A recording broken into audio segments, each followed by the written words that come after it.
representing a human society or in any kind of civilization, like in a contagious way, and they basically canker the entire human society by transforming them into zombies. So it's according to the popular culture. There are many books, movies, and so much comics and everything. For example, books like Zombie Fallout, Dead Hemisphere, movies like the famous World War Z, Train to Busan, Army of the Dead, uh, Indian film like Zombie Ready, and so on.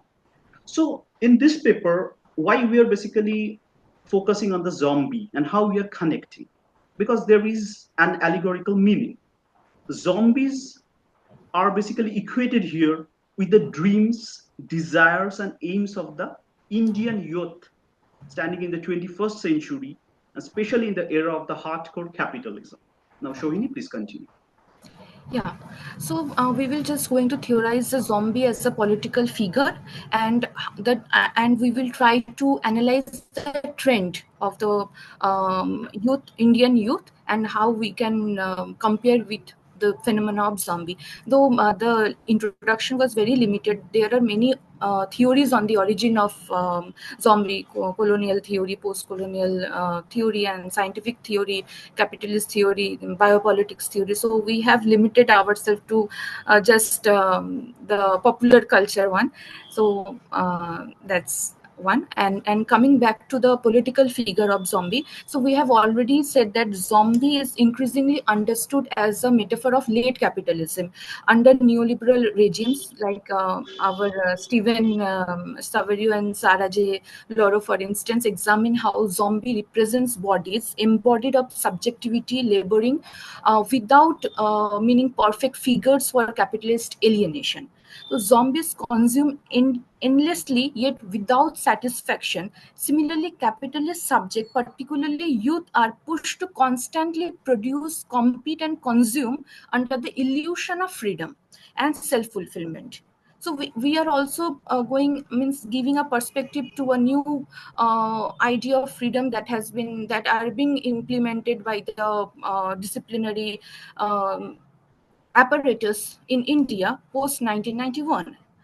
This brings us to the core argument of this paper, that how the Indian youth in the post 1991 liberalization era have been caught in a zombified state, appearing free yet operating within a highly controlled, depoliticized, and commodified existence.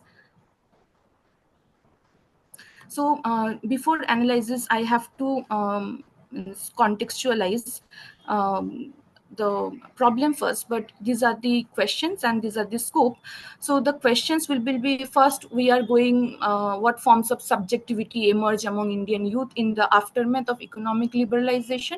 Second, we will be looking at how does late capitalism reframe freedom as productivity, and what are the effective consequences of this transformation. So basically, if you remember, means India was a colonial state, and the definition of freedom has been largely revolutionized or changed. And now in 21st century, in this time, in this date, the concept, the idea of freedom has been narrowed to the lowest level. So we will be discussing on that. And the third will be how do state driven narratives like Make in India, Digital India, and Vikshit Bharat, which seems very empowering, which sounds very empowering, contribute to a nationalist capitalist discourse that frames youth participation as a duty bound productivity rather than political engagement. So I'm going to contextualize the problem. So India's first step towards globalization was in 1991, but it was not a economic shift, but a structural shift in the nationalist subjective, opening its market in global capital. This shift promised prosperity, upward mobility, and freedom, especially for the youth, now cast as drivers of new India. And under PV Narasimha Rao and Finance Minister Manmohan Singh, the Congress government in 1990s dismantled the Nehruvian consensus, abolishing the state-led development and import substitution in favor of the market, liberalization, privatization, and globalization. But it was triggered by a balance of payment crisis. India sought IMF and World Bank loans and underwent structural adjustments. But beneath the narrative of empowerment, there lies a contradictory. Uh, the same youth who were being promised freedom, promised development, now are trapped in anxiety, burnout, competition, and digital overexposure, condition that closely resemble what we theorize as zombified existence. And the freedom that has been promised to us has been a betrayal. Now, in the next phenomena, if we see, initially seen as a part to household development and middle class prosperity, liberalization soon expand into a nationalist project under the current government, the Narendra Modi, the BJP-led government, the rightist government, and the rising of the rightist politics in the global south and in all over the world, fuse economic globalization with the ideology of Hindutva, state centralization, and a strong state vision of growth. Productivity became patriotism and contributing to GDP, framed as serving the nation. So this in this new narrative, freedom was redefined as employability, innovation, digital influence, and economic output. Youth are taught that success is personal, not political. That failure means not hustling bad enough, and the burnout signals laziness. So the structural critique is labeled negative or anti-nationals. The goal is no longer to transition the system or transform the system which was started. Means the concept of freedom, we have borrowed it from the western in the period of when we are fighting against the britishers, the nationalist movement. But the concept of freedom, the very spirit of the freedom, has been changed now. So and it you can just get two option: either you go and get a job, or you can become a or you can become an employer. So if you become a job seeker or job creator, so the state has crafted it as a moral economy of productivity and a zombified subjectivity where youth uh, animated or illusion of choice. They were given the illusion of choice that these are their dreams, and are trapped in a cycle of competition, consumption, and emotional exploitation or exhaustion, which I've been repeatedly quoting, living lives shaped more by market demands than political agency.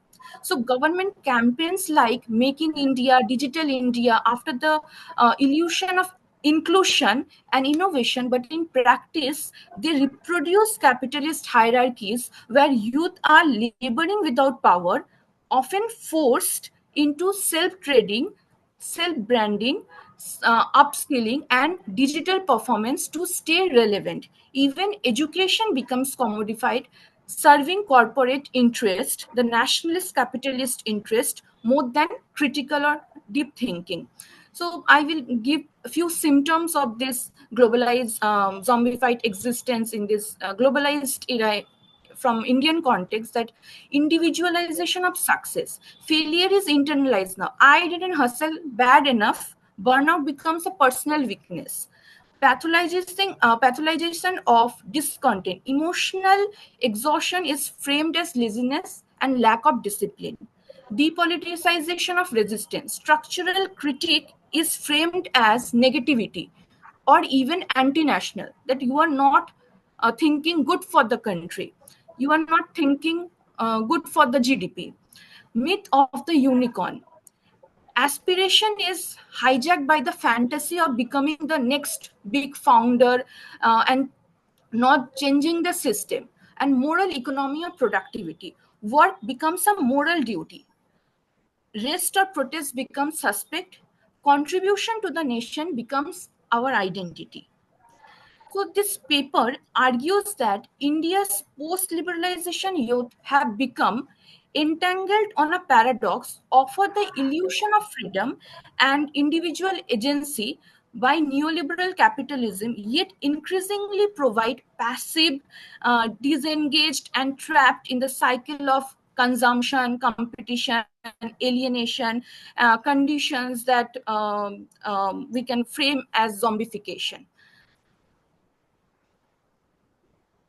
Okay, so these are my theoretical frameworks. I have used Marxist humanism and slow death and the disciplinary apparatus. So I have taken help from these theories, or through this framework, I have looked into the position or the situation of the Indian youths post liberalization. And we have three analyses made. Roudrajjal, can you just explain? Yeah, thank you, Sohini.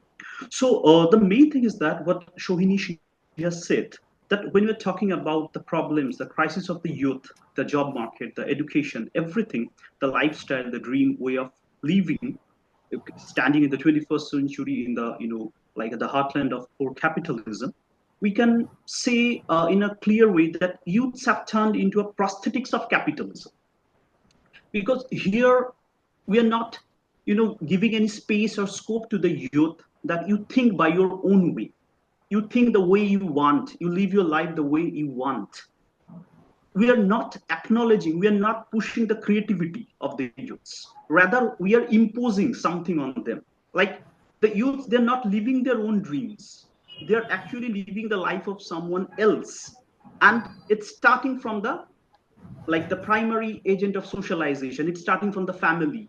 Like when one child, he she or they are born in a family, in a society, the family, the peers, the so-called societal people, they actually try to push, try to impose that you have to be, for example, you have to be an engineer, you have to be a doctor, you have to reach the top, you have to beat everyone. So this kind of things are eventually increasing day by day. Like I started with that, why we're compared with zombies, because zombies, they spread in a contagious way, they canker the society, the humankind, the human society. And in the same way, these youths, they are also eventually they are also transforming, and they are basically going, they're losing their own creative notions, they are losing their organic passion, they're forgetting their original aim and targets of life. Basically they're actually in the zone of the zombified zone.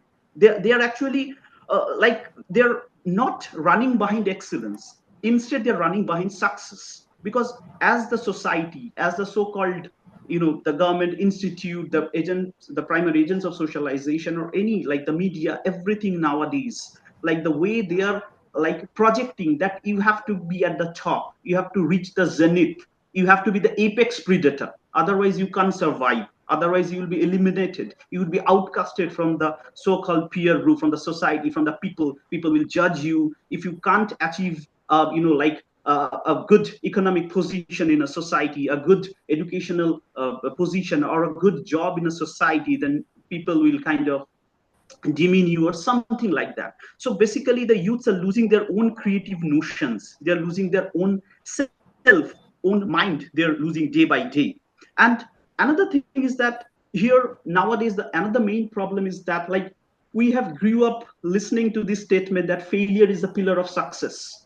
But if you see nowadays, especially in Indian context, that the youths, they're forgetting like this clear statement. They don't want to lose, every time they want to win.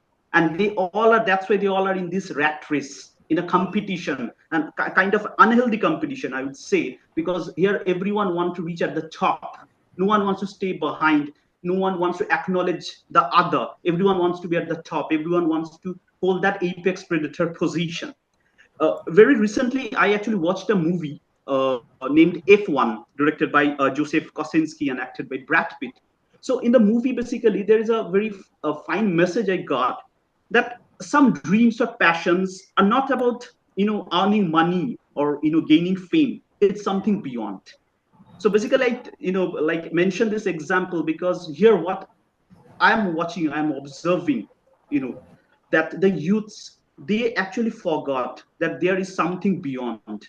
They're running behind that fame, that money, that success, the so-called success they want. So that's why they are totally into this kind of zombified zone. And of course, if we follow the theory of Laura Bertland's, the idea of slow death, this slow death eventually leading into the death of a society. Like youths, they are considered as the future, the face of a society. So initially, if the youths, they're facing this kind of problems, they're into this kind of depression, crisis, zombified zone, they're losing their own creativity and mind. So of course, it's leading to the death of the society.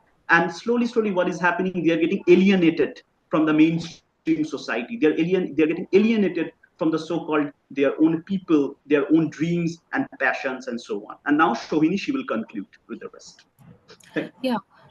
Thank you, Roudrajjal. And I just want to mention another point before the conclusion, that before we studied or we analyzed, there are many papers that how capitalism and within the Marxism, that how state is an instrument of capitalism.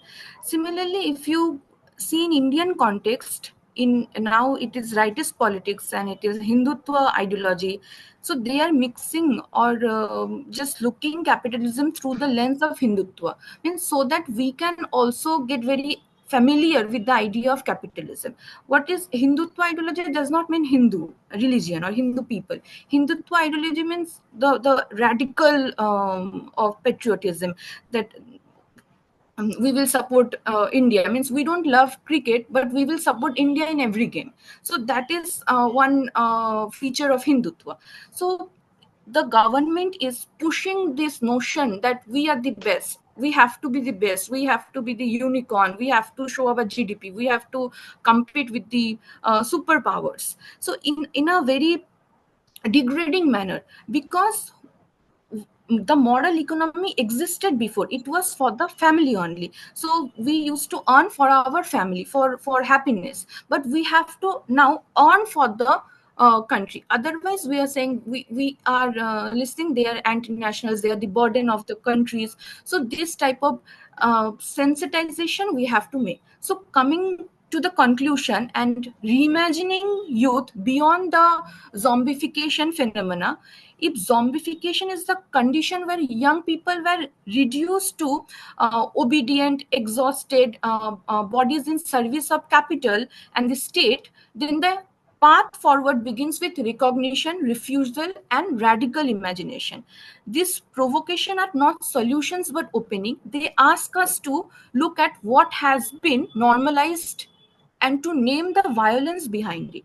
So if we see the changing notion of freedom in Indian context, it has started from the British period, the nationalist movement. There were radical definition of freedom. There were where we have to and there are negotiated freedom, there are soft freedom, there were then it came with liberal concept of freedom and individualism.